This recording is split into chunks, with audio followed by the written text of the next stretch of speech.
can talk. Y'all can talk to each other. Y'all can talk to each other if you want to. Oh, yeah.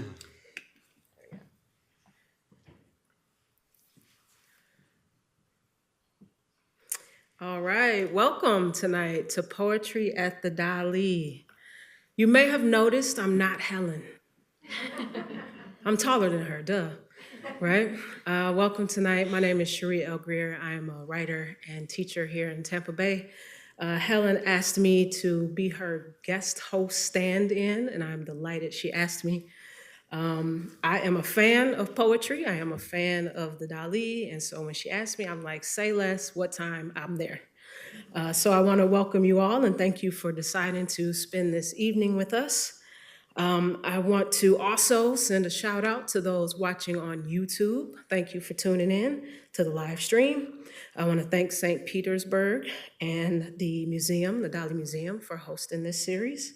I also want to shout out Tampa Books, which is right outside the door, and there's books for sale from our poets tonight, as well as my book, but it's not poetry, it's short stories. Just don't act like y'all ain't know when you open up and say, hey, this is not poems.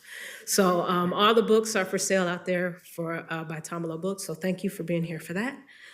I'm gonna open with one of my poems, and it's kind of an interesting story because I am primarily a fiction writer and memoirist, and every time I see Helen, she goes, are you sure you're not a poet? And that's how it started, but then after that, it became, you're a poet, you're a poet. And so I did start writing poems not too long ago. This is my third published poem in life that I'm gonna share with y'all.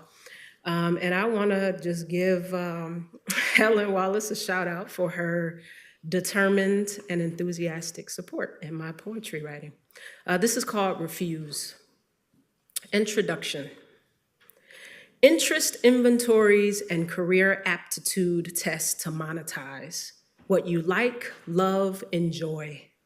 What if I told you it's okay to have a hobby? Theory. Capitalist creep, salary steps, work-life balance beam, carrots on strings. They say, 44 ways to turn your side hustle into income. They say, do what you love and you'll never work a day in your life. They say, don't quit your day job. Praxis. No reports or due dates, no salary or performance-based bonuses, no meetings, no meetings, no meetings, except meet me in the backyard between 2 and 4 a.m. I'll make tea and bring a flashlight. Don't forget your binoculars and journal if inspiration pokes or tickles or grabs. The Geminids or Leonids or Orinids peak just before dawn. A streak of blue-white, twinkle of yellow-green, wisp of purple-gray. Mercury at the horizon, Venus in the southeastern distance, the sun rises soon. No clock in or clock out, just here, just now. Conclusion. They always trying to find ways to monetize. Awe, beauty, joy, pleasure, inspiration, art, rest, interests, talents, passions, life. What if I told you we could refuse? Thank you. Thank you, thank you, thank you. All right. So let's get into some poetry from some prose, right? You ready? Our first poet tonight is Colin Callahan. He was born in Illinois. His first collection of poetry, Thunderbird Inn, is a winner of the 2021 Minds on Fire Open Prize and recipient of the poetry category Silver Medal in the 2022 Florida Book Awards. It's now available from Conduit Books and Ephemera. His poems have appeared in Grantee, Denver Quarterly, Poetry Northwest, and elsewhere. He is the recipient of the 2021 Bat City Review Editor's Prize in Poetry. Collin holds an MFA from the University of Arkansas and a PhD in English and Creative Writing from Florida State University, where he currently teaches. Welcome, Collin.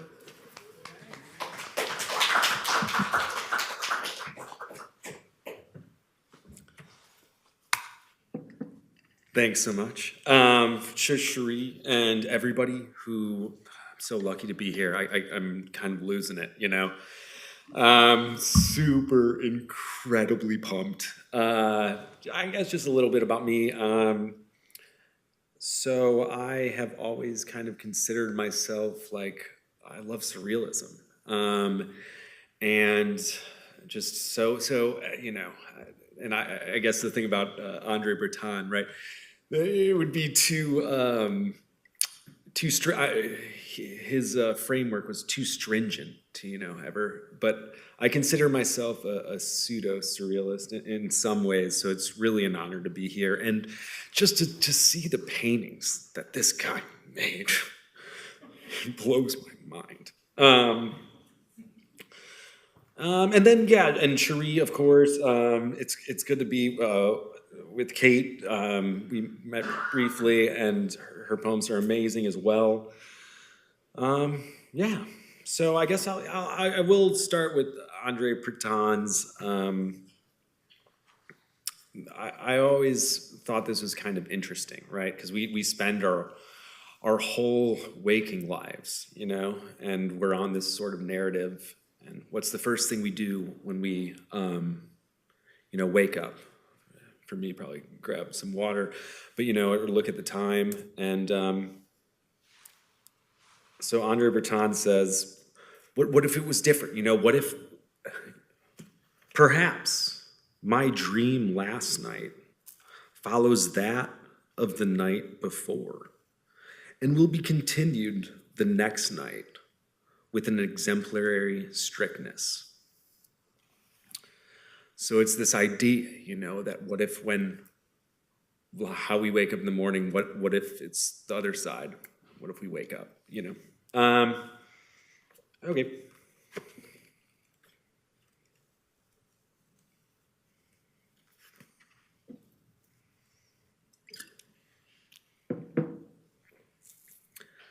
Dreamland. We order pitchers from the twinkling cow. To go? To go. Plasma Donation Center, Hoppers Ensemble, bandaged near a fire pit in the gulch. I hollow out a light bulb in an industrial tent. The walls, they give a little. A hawk clicks its sickle beak against the baseball machine like a glockenspiel. The wind is a milkshake blender cup. Richard unzips our sleeping bags alongside Swan Boat River. I make a pillow out of my Letterman jacket as fireworks pock the peach fuzz twilight above the miniature golf course, and the raccoons fuck like car horns inside a clown mouth funhouse of mirrors. I wake to Richard yanking out his eyelashes. His gaze is animatronic as we take turns with the shovel and bury the firearm.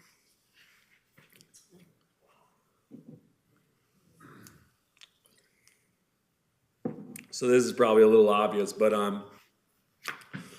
I don't know. I felt like I was really lonely in my poems. So I have this friend, and his name is Richard. Yeah. Coffin rehearsal. Part 1. Richard sucks my backpack tube like a fetus as we shadow the mechanical tracks of a bobcat toward the silo. A realtor grins in each yard. The rainfall is peach stubble. Richard's jaw shifts like a grandfather clock as warblers lilt in dwarf pines on the shoreline of an artificial pond. I eyeball the ratio of gasoline to engine oil. Richard waterproofs a shoebox time capsule. The padlock opens like a field of legs. I take 10 steps in the excavation light, pull the choke. Part 2. The aquascape, sorry, part 2. The aquascape specialist lifts a bullet to his left nostril. The koi shipment sloshes about. Part 3. I build a terrarium the exact dimensions of my childhood closet. Pace figure eights like a zoo leopard in the cabin of warm air. Snails clutch the ceiling. I glue a scarecrow of rabbit bones together.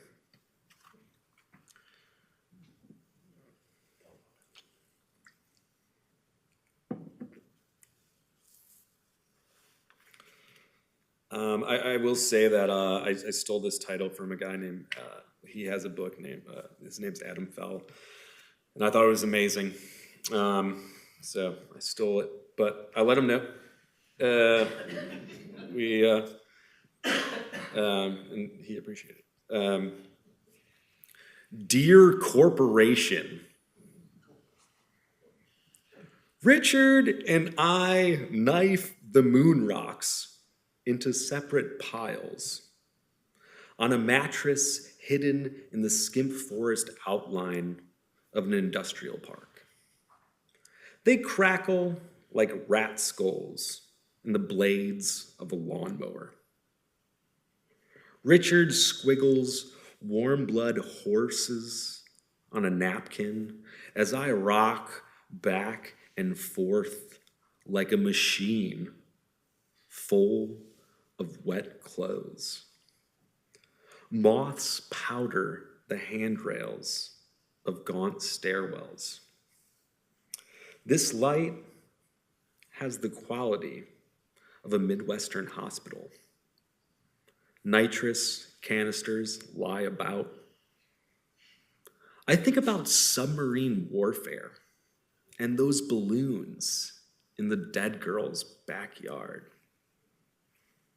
The electrical plant is pink thunder. I tuck the aluminum foil into my breast pocket like a beautiful child.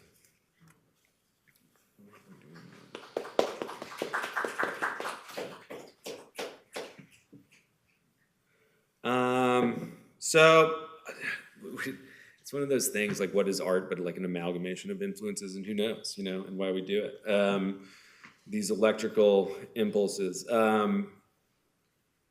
But I swear it wasn't, I guess I knew Salvador Dalí, but when I was writing this poem, I didn't think about it. And then today, I looked at the lobster telephone on the 3rd floor.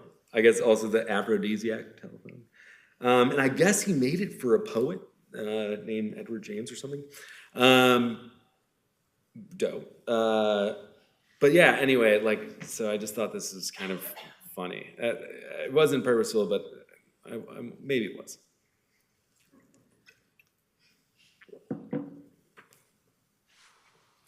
Horizontal tuxedo. She left me her address in wet hair on the shower wall. I begin drawing lobster, weddings, a planktonic ring bearer, and coral, girl shadowing the crustaceous couple, down the sea cathedral's center aisle. Claws of relatives clacking in approval. When I run out of pencils, I origami my favorite ceremony into a fishing boat and leave for the post office. The sky is a moldy orange. Dark birds circle my head like musical chairs. At each telephone pole, I pause to run my fingers across rusted staple constellations left over from lost dog signs.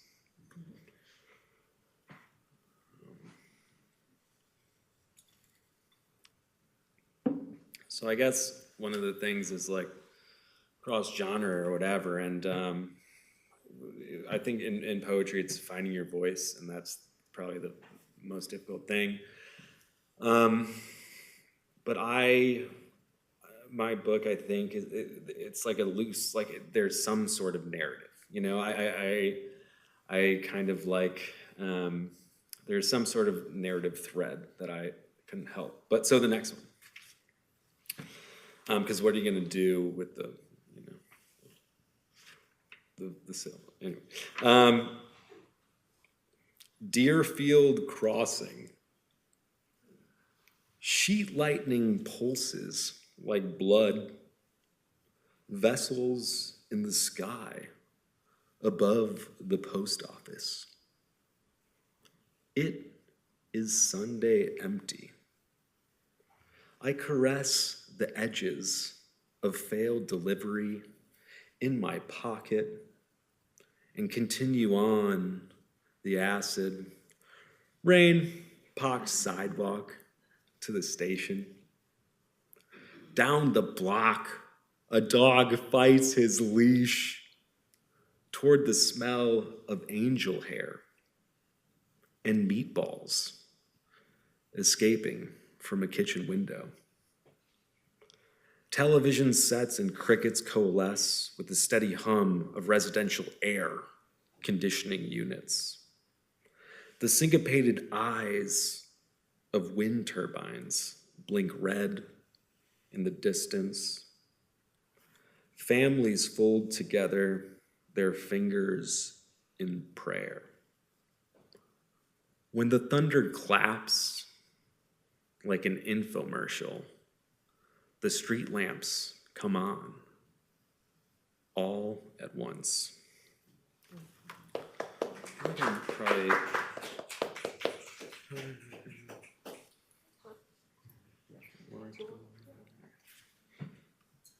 Again, thanks for having me, everybody, and thanks for listening. I really appreciate it so much.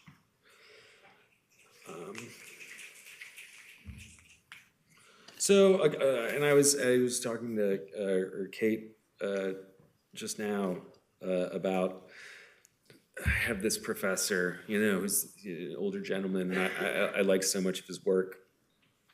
And I asked him, we were you know, drinking or over drinks, and I was like, "What's your favorite? Because what's your favorite poem that you ever have written?"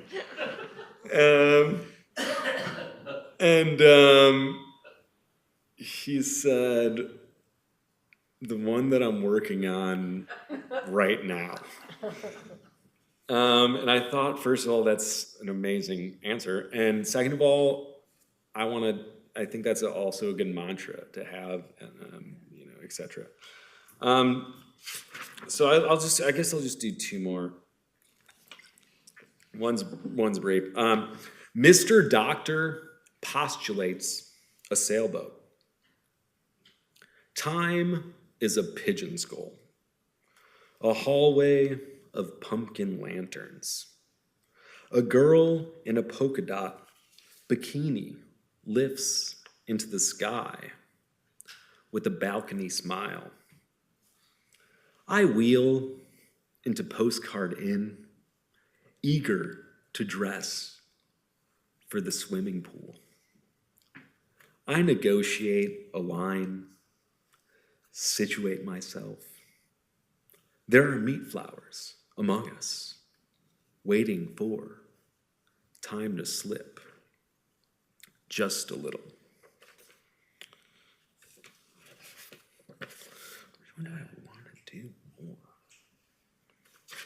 I don't know. This one feels right in the hand.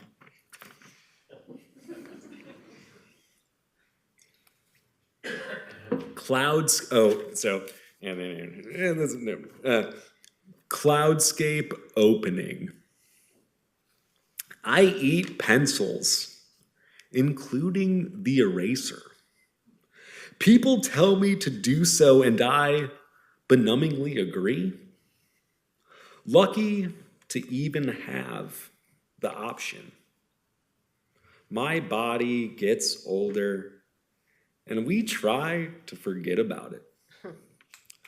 I used to punch out all the hanging exit signs until a lizard skitters up the chimney while a buzzard circles above the bacon grease depository. And look at me here, rhyming. But what I care about more is waking up next to tube socks and trauma that I can kiss away with mustache stubble and porch light tangents. Or at least try. My skull is starting to scream. I suppose dehydrated. But the playground I fall asleep to slides and somersaults. Pupils constrict. Swallow blueberries under thunderclouds in the infinite garden. If I could be a voice growing like a snapdragon out of her head, the friend who spun dough at Pizza Town, smiling in an open coffin. A wolf spider crawls up grapevine veins in my neck. The octopus end of days, it shall be again.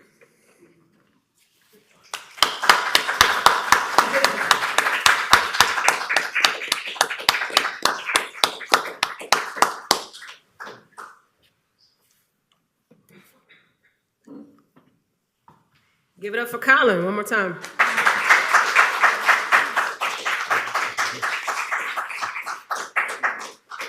So one of the things I love most about poetry is the economy of language. And so even though I am primarily a prose writer, I find myself kind of just devouring poetry, particularly when I'm writing long form, as a way to sort of inhale that economy of language and see how I can use it.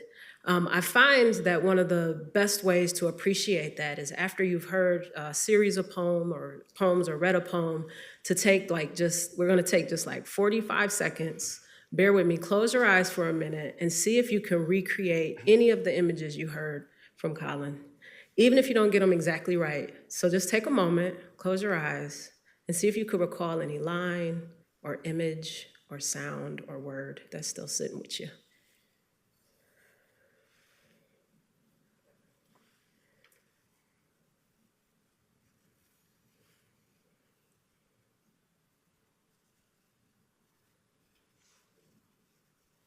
All right. Man, poetry is grand, man, I'm trying to tell you. We're gonna keep it going. We got Kate tonight. Kate Sweeney is the author of Better Accidents from Yellow Jacket Press, which is back, baby, and Worrisome Creatures. Yes, give it up for Yellow Jacket Press. And Worrisome Creatures, from Madville Publishing. She's a gold medal winner of the 2022 Florida Book Award in Poetry. Her work has appeared in many literary magazines, such as Best New Poets 2009, Hayden's Ferry, Meridian, Tampa Review, and Poet Lore, among many others. She teaches for the nonprofit Keep St. Pete Lit, and you can learn more about Kate and her work at www.katesweeney.org. Give it up for Kate.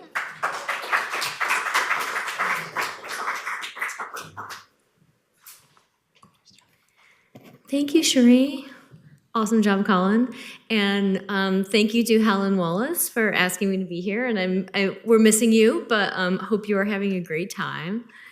I like that Colin started off talking about the poem you're writing right now. So 5 years ago, almost to the day, Yellow Jacket Poets, which was the chapbook, or the press that published my first chapbook, was asked to have a bunch of us just come read a poem. And I had just had my daughter, and I had scribbled something down on a piece of paper, but I felt like I really wanted to read it. She was so itty bitty that the administrative office actually let me go up and breast pump, because I couldn't leave her for more than a couple hours. But I felt compelled to read this poem, and it actually kind of came to life and made it into this book. So this is called Postpartum. The thoughts now are stick-like, washed up driftwood on a beach I will never walk, at least not while wearing a bikini. The scent of the neighbor's Confederate jasmine brings me back. I drink wine on the patio while she hangs off my breast, more dreaming than suckling at the unsunned bulb, so pale against her face, still fighting the last creepings of jaundice. The whites of her eyes just a tint too yellow. You have to drink like a frat boy, my sister, the OB, tells me, for it to really get into your milk. Don't worry. Don't worry. Don't worry. My husband confesses he loves our son more. The toddler who throws all his toys into the pool already knows how to lie and rips out fistfuls of our German Shepherd's hair. Just bite him, I've hissed to the dog. But I am guilty too of loving her fistfuls more.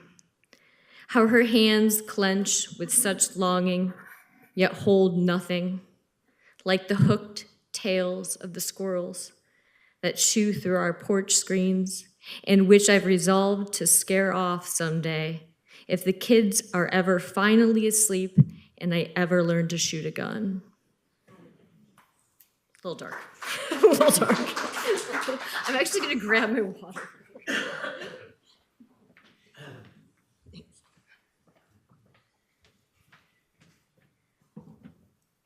So this book has been so long in the making that a lot of it feels like it's not really part of me anymore. So I wanted to read a couple poems from what I hope is a forthcoming chapbook, just because I think the themes are a little related and they feel a little bit more close and intimate. The poems in the hopefully forthcoming chapbook have a lot to do with divorce with young children, kind of starting over your life and sort of figuring out just kind of who you are like at 40. So, and I also stole a line here. You stole a title, I stole a line.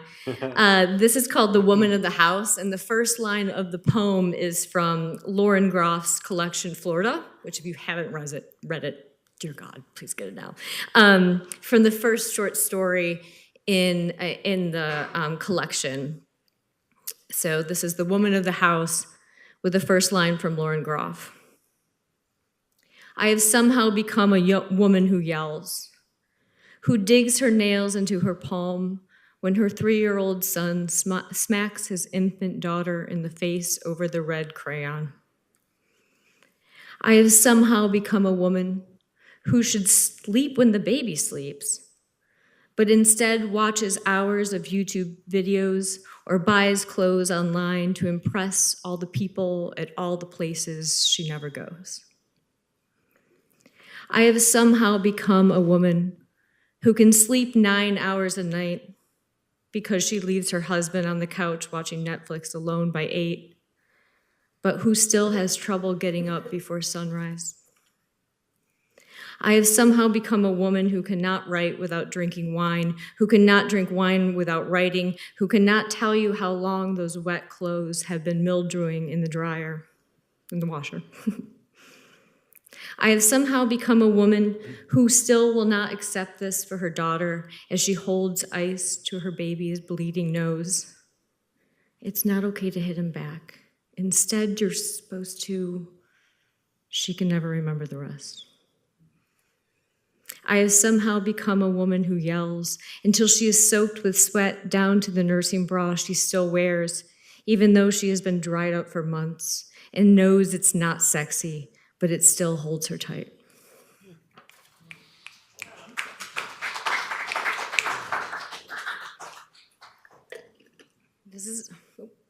Have to talk to the mic.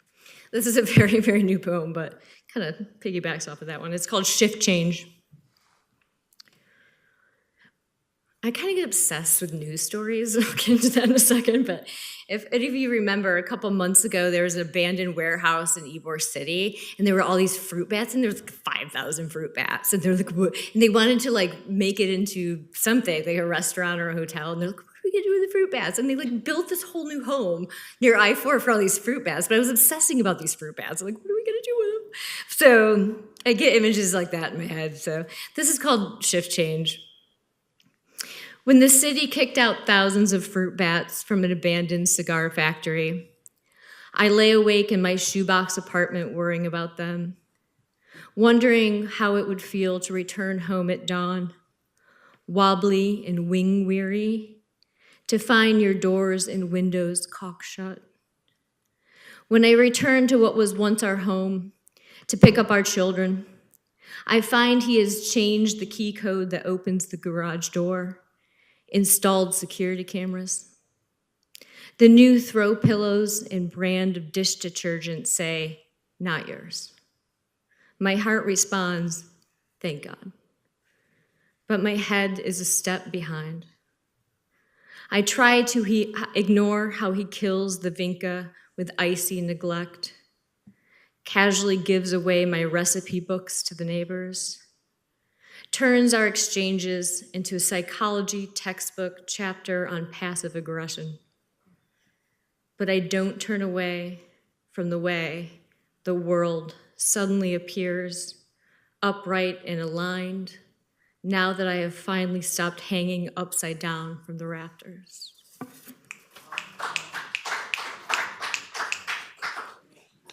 Okay, I have 3 more sort of short ones. I'm going back to Worry Some Creatures. My life now is kind of exciting, but I think for a long time I didn't think my life was very exciting. So I really used to take to other people's stories and news stories and other experiences. And I have a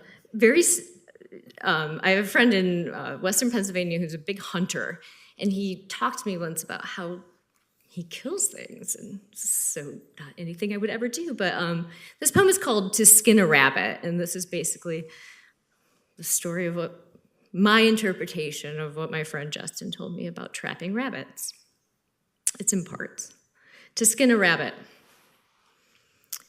1, there is no need for the knife just now, for you will hope to find it has already strangled in the wire trap, having kicked throat first into the patient sliver of moon-waning metal, or perhaps raced panic to the end of its twitching heart. 2, if neither of these are true, find a heavy, flat stick. The natural tendency will be to pause just before the blow, but follow through, swift as a thief. Or you will merely stun it to death deception and skin it alive. 3, slit the belly and swing it by ears and feet until the autumn leaves shudder under the scattering of entrails. 4, a seasoned harvester's hands should still be clean, but if you're not certain the cavity is empty, reach inside. The lungs and heart tend to linger. 5, Take a bite of the heart to ensure next year's hunting fortune. 6. Peel its fur back from the shoulders as you would take a jacket from a dinner guest, a mourning shawl from your weeping wife. 7. Regard your hands, how the lined palms tell of your capacity for catharsis, for a whole other wilder life molded from brambles, graying denim and bone, which, come to think of it, you should move to next, breaking each hind quarter at the joints. This will help the fragile flesh slip from the body. The skin is papyrus. 8, and you are the tear.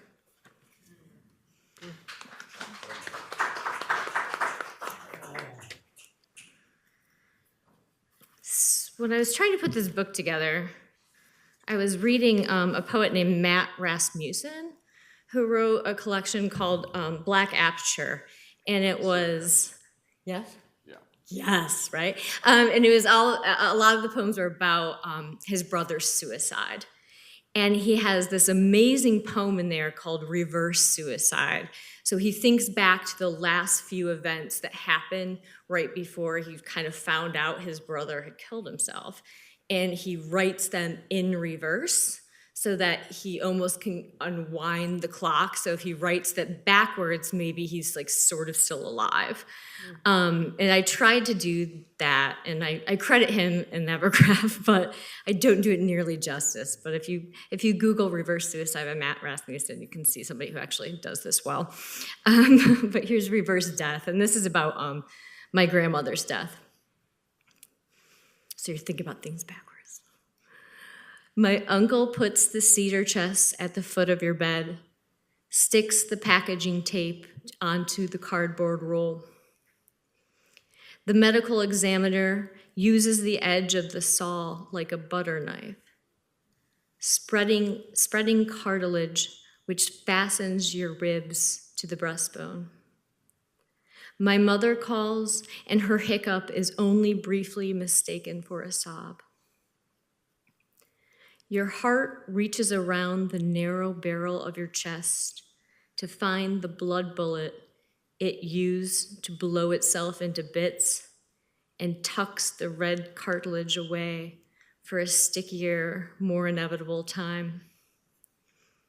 You lean over the bayberry candle and blow fire back onto the wick.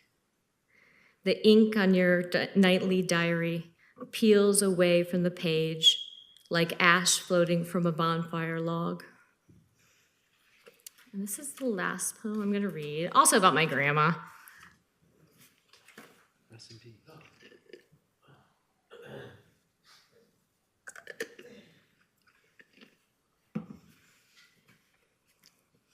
And it's called Why My Grandmother Reminds Me of Sylvia Plath. It's more than just the head in the oven. How she first sent my mother and my barely toddling uncle to play in the gravel bottom playground across the street, where they rocked the rusty swing chains until the landlady spotted them alone on her way to the mailbox and got the key. It's the one handsome drunk she married, who could never stop her from fucking every other one she could find. Men who came for the open-toed shoes, but stayed for the bayberry candles, the superstitions, the real maple syrup, then slunk off to continue rotting somewhere like damp fall tucked under the arbors. It's how my mother swatted the back of my legs with a wooden hairbrush when I wouldn't stand still for pigtails, then cried herself forgiven on the edge of the tub. I always said I'd never. It's the photograph of my grandmother leaning into my mother's crib, how one hand braces her baby's back while the other hand curls into a hook just below her baby's chin, maybe to gut her, maybe to hook her and never toss her back. And how I mimic this moment, this movement, when I scratch the itch of indecision or lust and how the blood holds its breath as it dives down under my wedding ring and squeezes up from palm to fingertip, brushing the knuckle bone, tickling an intimacy I never knew I lacked. Thank you.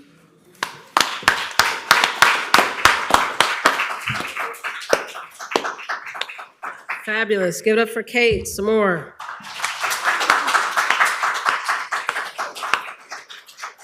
And y'all know the drill. We about to take 30 seconds. Close your eyes and grab an image or a word or a sound from Kate's work that's still sitting with you.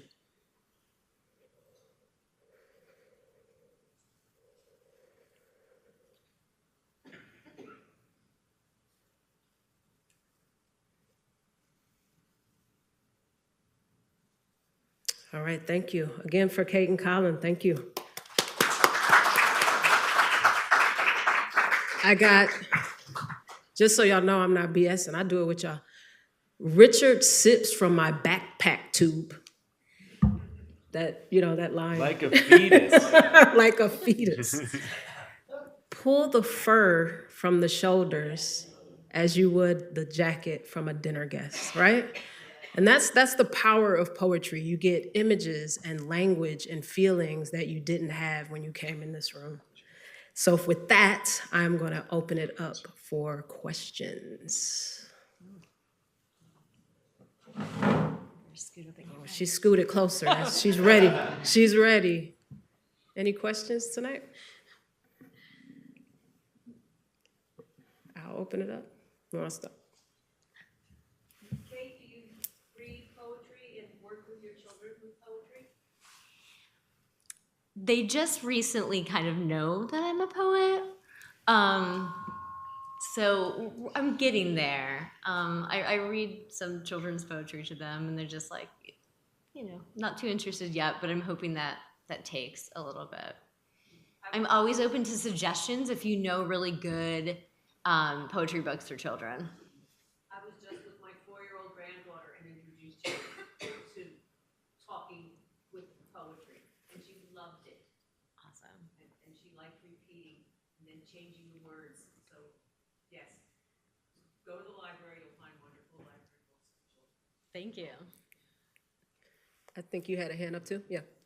I was curious for Colin. I'm fascinated by the introduction of Richard Greer in the poems, and I'm wondering if Richard exists only in the poems, or is this an amalgamation of people? Yeah, you know, you hit it on the dot there. At certain moments, it's exactly that my head of Freddie said, you have a dad? Lucky. Like, of course you all have a dad. So like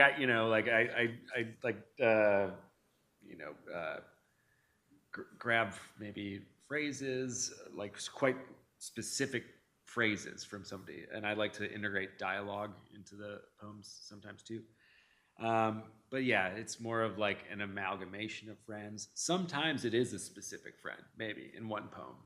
But it was kind of this kind of catch-all.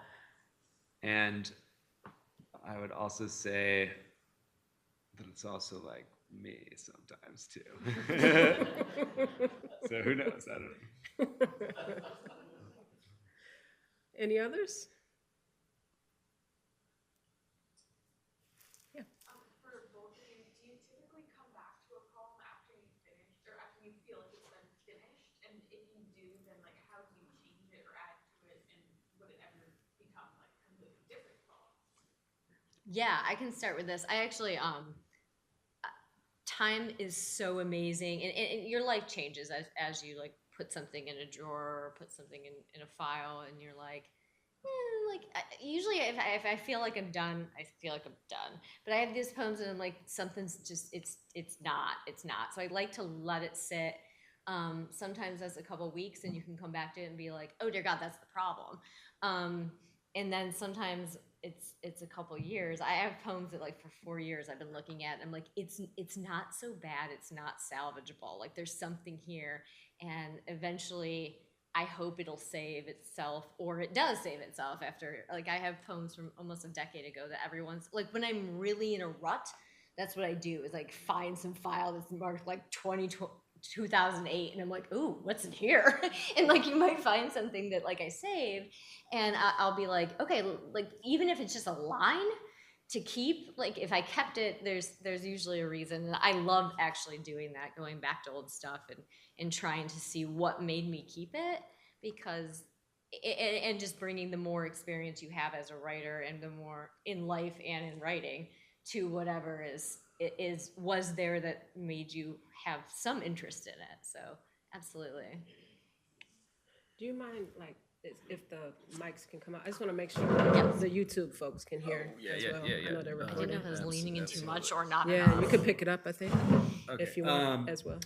So yeah, I mean, in an ideal world, right, which we don't perhaps live in, but like once in a while, like I've had a poem that, like, you know, and it's like, there's something about it, the immediacy, and like, this is perfect, you know, but it doesn't really happen that often or ever, or, you know, hopefully just a few times, and maybe in the future too,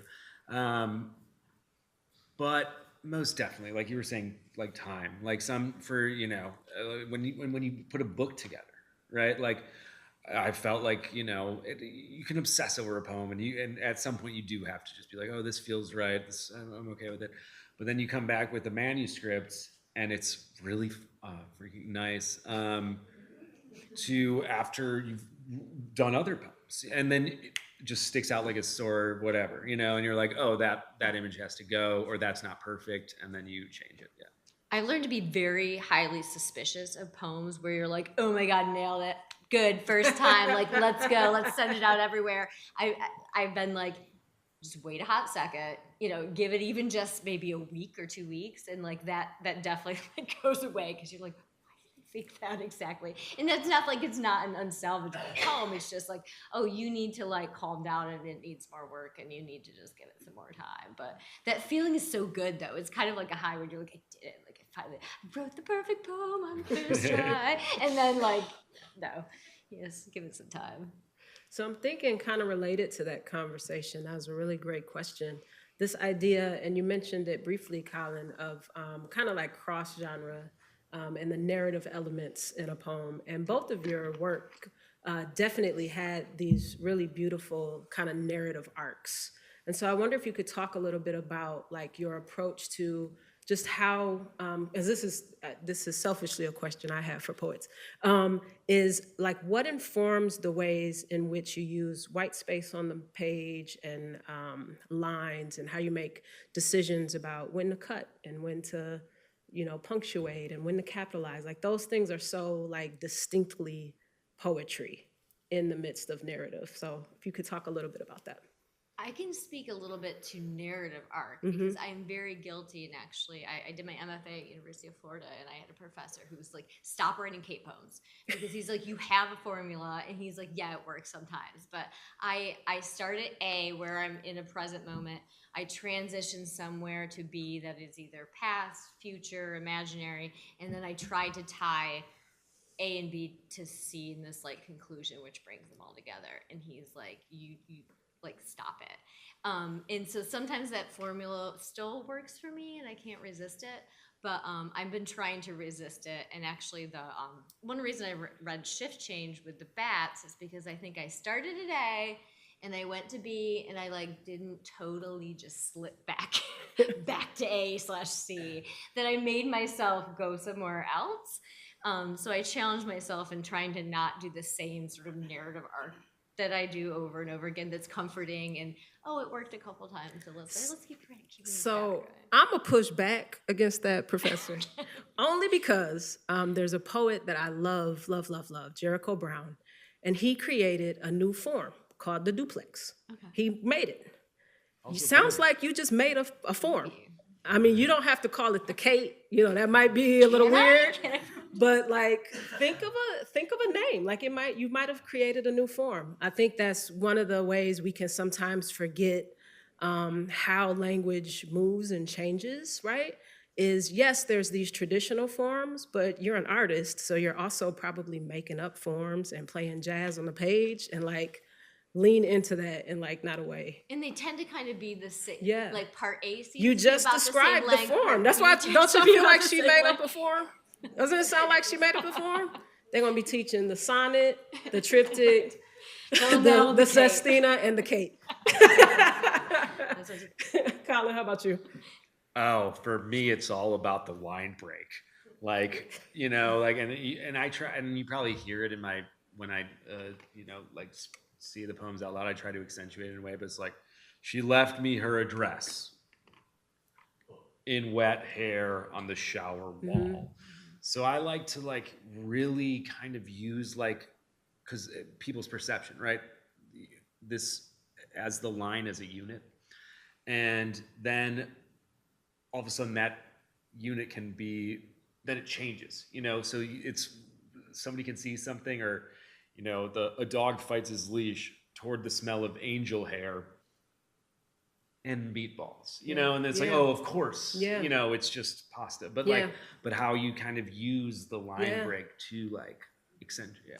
I dug you opened with kind of that ode to surrealism too, because that's kind of like what the paintings do, right?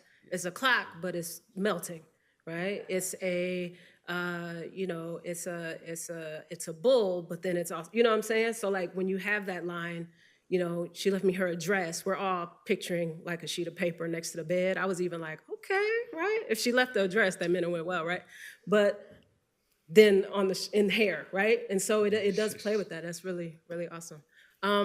Questions? Some more? We're having a good conversation. Who else got some? I have a simple question. Have you ever, both of you, have you ever dreamed a poem and woke up and wrote it? You go first. So many questions. So there's a thing called the hypnagogic state. Specifically, I forgot, oh my God, I'm blanking his name. But yeah, he wrote a book about it that I think is Matthew Rohr. He blurred my book. Oh, okay, yeah, I knew I was right. Yeah, good guy. I don't actually know him. But he had this thing. It's called like the hypnagogic state. I believe that's the term, and that's like the period between like wakefulness and sleep. So his idea was that he was going to write an entire book that, like on a notebook, that he would just like, as soon as he like kind of woke up, you know, and then he would just like, there would be nonsense phrases, and then he would just, of course, being conscious, and then write the poem, whatever nonsense. You know, there's this one about like, I don't know, the fried chicken something. But I would also say that, I don't know, I sometimes write in dreams and I feel like I have a perfect poem. Yes. And then I wake up and it's like, impossible. I'm going to jump in right there because I do two things. So I either wake up in the middle of the night and maybe you're related to a dream or just not related to a dream and be like, I have the best poem ever that's ever going to exist. It's going to break all the other poems. And you're sure you're going to remember it because it's so profound, it's so clear, and it's so beautiful. And you wake up in the morning and you're like, yep, nothing, like gone. Or I grab my phone like drowsily and I write some like notes in my iPhone, and then I look up in the morning and they like may or may not be okay. But you have that feeling, you're like, this is the poem. I do have a poem that I wrote out of a dream in my chat book called The Nightmare About Fiona, which is a dream, a very, very vivid dream I just had about my daughter painting and drawing these circles, and like it stuck with me so much that I just like it did turn into Oh yeah, definitely images and stuff. images for sure. But yeah, my nighttime sketch notes are not as profound as they feel at 3 a.m. It feels so good. Yes. Just a little follow-up on the prose poetry concept that kind of goes back to this a little bit. Have you ever written something in prose and then taken it and put line breaks in and recognized it, even though it was prosaic, recognized it as a poetic thing? You ever played that game? I mean, it's reverse. But. Oh yeah, I mean, I think, Yeah, so Charles Simic, rest in peace. But like I think he did the world doesn't end. But he liked his first kind of like prose poems, and it was what is this idea of that, like we're not doing line breaks, or we're not using white space, or we're not using rhyme or meter. So why is this still a poem? And so I wonder about that. For me, I'm on the opposite spectrum where I'm AD or whatever. Just so like I want to write prose more, and of course I do, but I just think of the unit. I don't know how many. I have one prose poem in this collection, but I got in a phase where I was really interested in flash fiction and flash nonfiction. So it's like these really short, condensed, 500 words or less, just snapshot of whatever you're trying to depict. And I really fought the urge to just be like, this is a poem. Like, come on, this is a poem. Like, but I don't know if that means just like I'm really writing poetry and trying to jam it into a more prose-like form, or if I don't know. I don't know. I have prose poems I love. I don't feel like I write them well. They're just interesting. But I love reading flash fiction and nonfiction, probably because it's like gets me close enough to poetry that I feel comfortable because I'm not too far away from the genre. It's like, a concision of language. Yes. And then that's and why, it has to be poetic, and it has to be tight, and it has to be you got to get your and point what is across genre fast. too, exactly. Yeah, I think that's a great question, because I think that was part of some of the fuel Helen had when talking with me, because I write a lot of flash fiction and flash memoir, or even just playing with the page, like list stories and just kind of playing around with format, which is something that is usually reserved for poets. I'm thinking Amiri Baraka, he has some collections where you actually turn the page and he's written in different shapes. And it's like, I feel like poets get a kind of implicit permission to play around like that, whereas a lot of prose writers don't. But then what even is genre? Like, just do it, right? What are we defining? Yeah, just do it. Nice. And what are we defining, and how can we break that? How can we break it? And then who's defining it too, right? Exactly, And who says, who are you, right? Nice. How has being a poet made you read differently? Oh, that's good. It makes, like, when I find a book that I mentioned Matt Rasmussen, like, you kind of crave, you find the good poetry and you're like, I want to write like that. It makes me jealous, I guess. Yeah. If that's a word. Which I think you should be. I think you should, but in like a really positive way. Like, oh my god. It's a healthy, creative jealousy. Like that's so awesome. I want to do that. Like, I just I don't think it, I just hopefully reading more, and and I think that always helps.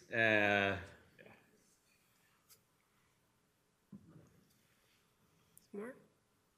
I have a question. So I thought it was interesting when you paused, Kate, for a minute. But this question is for both of you, because I think that all poets go through this experience where you've written something and it's some time ago, and it's something that now maybe you don't feel as connected to. What do you do with those things? Because obviously, when you no longer feel connected to something in the same way, your emotions change. You're not reading it with the same feelings. So what do? Do you file those away and then maybe come back to them at some point, or maybe you're feeling nostalgic, or just like, I'm not going to read this again because I'm not this person anymore? this book is not that, or is pretty new, but I do find there's poems like I won't read it. Like, I go to the ones that still kind of resonate with me, and I think that's why I wanted to read some new poems, because I'm like, I think I'm here and I want to be authentic, and this feels like a little bit more authentic of like what I'm doing right now. But yeah, there's poems in there that I'm like, and people will come up to me and be like, I love that. I'm like, oh yeah, that one. Like, but there's so much, like the postpartum poem, like that's still like that's stuck, right? I still have those. I'm such a narcissist that like I love all my demon creature babies. But I also, of course, like, again, it's when you make these manuscripts, and it's like, or like 10 years, or more of poems or more. And I had this professor, Davis McCombs, who's an incredible poet, an incredible person, who I had that anxiety about these poems, and he was like, he said it better than me, but he was like, maybe somebody like loves that poem way more, and maybe they, in these other poems that you're not as connected to, just because you are not, that's what you're, again, into the thing you're doing right now, doesn't diminish the quality, and it doesn't, and don't be too harsh on those just because you have space and distance and time from them. Nice. More? All right. I got one. No. That was like, that looked like, I'm out of here, guys. No. Oh, I thought I didn't. No. We still got a little time. This one is for Colin, and then I got one for Kate. But this one is for Colin specifically. Your bio says you were born in Illinois. I was born in Wisconsin, so kind of neighbors, duplex situation. But then also there's this, then you are sort of studied in the South. And so I was wondering how place and just regionality may have played into any your approach or inspirations or your work. Yeah, so again, for this book specifically, it's kind of this narration, and it does have this kind of, or Thunderbird in, has this kind of idea that's like. Can you hold it up again real quick? Oh, and then hold it good. up like the YouTube people could see it. Yeah. And then everybody in here can go buy a copy outside. I don't know, maybe if you're feeling like that. So yeah, it was like, because there's this loose narrative, right? And it is following my life where I went to school in Iowa, and then I went to Chicago, and I was delivering pizzas there before I got into school at the University of Arkansas. So I did have this kind of Midwestern to Fayetteville to Florida trajectory, and in this narrative, right? It's it's kind of like this downward spiral also of this guy's kind of losing it more and more as he kind of drifts from place. As he drips from place. And he might end up in Leon County prison. But I guess that's all I can say. Yeah. All right. So this one is for Kate, and you can hold your book up too for the people at home. Yeah, and for the people here who are going to go buy a copy from Tom below right outside. All right. So my question for you is part of what you read tonight. What kind of resonated most for me is we got you opened with this just extremely kind of personal, we are sitting in that back patio with you. And then we get the hunting piece, but they're still both so vulnerable and poignant and personal. How do you navigate that kind of more literal personhood and then that abstract personhood in terms of vulnerability and stuff in your work? I think that the abstract part is sort of my maybe intermittent avoidance of the always being this close. Okay. In intimacy and proximity. Like I said, I like weird news stories. I like other people's stories that still maybe have the same things of vulnerability and pain and maybe trauma, but I get to put it over there for a little bit and not it always be this close to my face. So that's why I kind of like that split. I need to do something maybe a little bit more in the middle, because I feel like I'm either right close here, or I'm someone else's voice, or a dead rabbit over there. So I think we're in the middle. I feel like that's part of how it works is, so in Black Women at Writers at Work, Toni Morrison talks about writing being this sort of group activity between the work, the reader, and the writer. And so I didn't think of it as, oh no, she's switching through these binaries. I reject the binary in all things, let's just be clear. But I feel like we're in the middle, and we're invited to be and sit in that complexity. So I think it's really beautiful. You want to talk to that one a little bit too? Just no, I mean, no. I feel like I'm all right Please here. don't ask me that listening, question. honestly. I was, yeah. We have some more questions out here.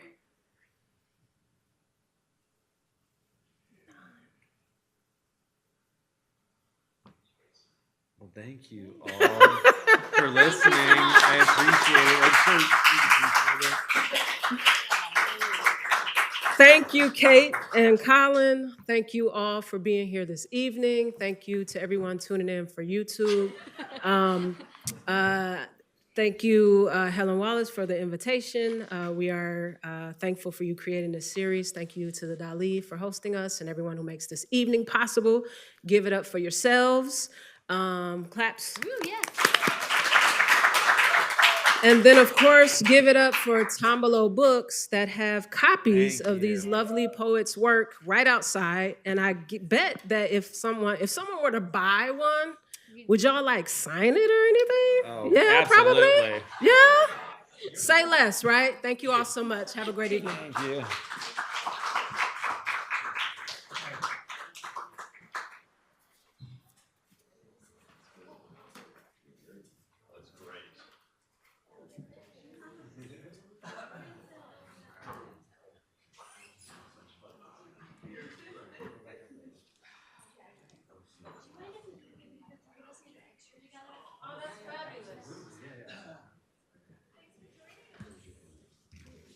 How's the lighting up here? Does it look okay? Should we get it with the Dalí thing? Oh, true. Yeah, that's true. You mind getting the Dalí on the podium? Oh, that's a good idea. Thank you, Sheree. That's so awesome. Your questions That was were so great. good. Thank Really, y'all really so great. much. Yes. That pose does not surprise me.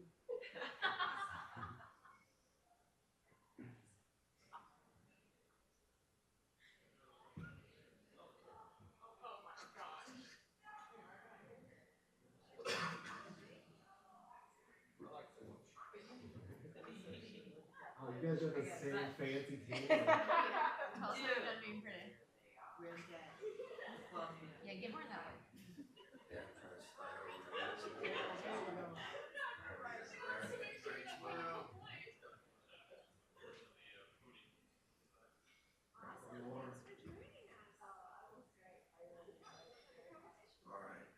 Thank you.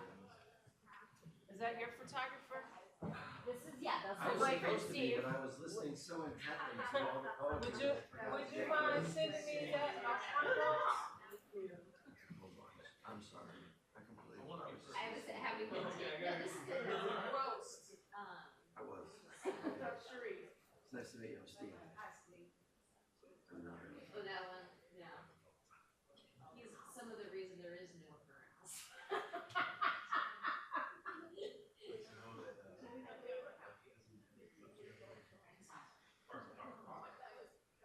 So great. I'm so proud of you.